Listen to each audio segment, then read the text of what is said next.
Big impact yung Jeremiah Gray sa Hinebra at maaari pang pwedeng mapalaban ng palitan sa shooting dito kay Arvin Tolentino sa semifinals. At Cedric Bearfield and itong si Mikey Williams, possible palang matrade. At bago nga ang lahat, baka naman po pwedeng makahingi ng isang subscription para sa ating channel or pakifollow na rin po kung nagustuhan nyo ang ating mga basketball update. At kung ito na may makakabigat para sa inyo, kahit isang like and share na lamang po. Maraming salamat po. At dito tayo sa player na mahuhugot ni Coach Tim sa semifinals pag talaga namang niratrat na sila ni Arvin Tolentino at Joshua Monson sa opensa. So magiging malaking tulong sa Hinebra ngayong semis ang naging pagbabalik lineup ni Jeremiah. Matatanda ang ini-activate si Gray bago pa man mag-umpisa ang playoffs na siyang inaasahang ayon kay Coach Tim malapit na nga raw itong makabalik. So nakikita naman natin nung quarterfinals na ito ay nakasuot na ng Hinebra jersey. Bagamat di pa nabibigyan ng playing time, pero kita naman sa kanya na excited na siya makabalik at makatulong sa Hinebra. So pwede itong mahugot nitong si Coach Tim kung tutuusin. Lalo pat gunner naman itong si Gray tulad ng mga makakalaban na sila Arvin Tolentino.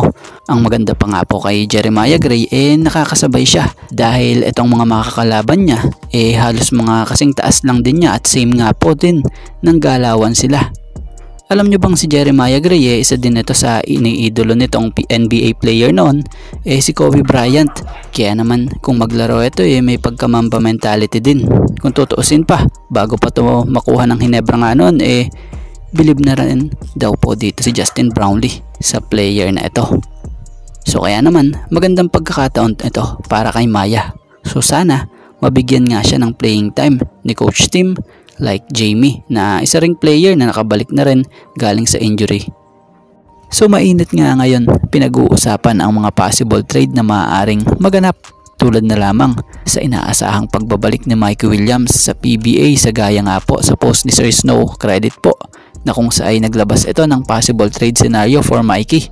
Isa pa dyan, maging kay Blackwater star Cedric Bearfield may update rin rito na para bang sinasabi rito na hindi raw ito sa SMB mapupunta kundi TNT. So para sa opinion nga natin kung ganun lang din naman, mas maigi pa ipalit na lang ng TNT si Mikey kay Cedric dahil para fair trade naman kung sakali. Dahil same lang din naman sila ng galawan. Bukod dyan, magkasing height pa sila. So nagkakaiba lang sa edad syempre. Si Mikey 33-year-old na, si Cedric 28-year-old pa lamang. So si Mikey, kita namang nasa sa kondisyon pa siya dahil sa naglaro pa nga ito sa huling stint ng SGA sa Dubai. So kita mo na nasa kondisyon pa si Mikey Williams na kung saan hindi talaga ito nagpapabaya. Kahit na matagal-tagal ding panahon, hindi ito nakita maglaro sa mother team na to sa PBA na TNT dahil sa hindi nga maintindihang dahilan. So si Bearfield naman, solid ito talaga dahil this conference he averaged 20.75 points per game, 4.25 rebounds per game, and 3.75 assists per game. Literal na scoring machine din talaga kung may tuturing tulad ni Mikey Williams.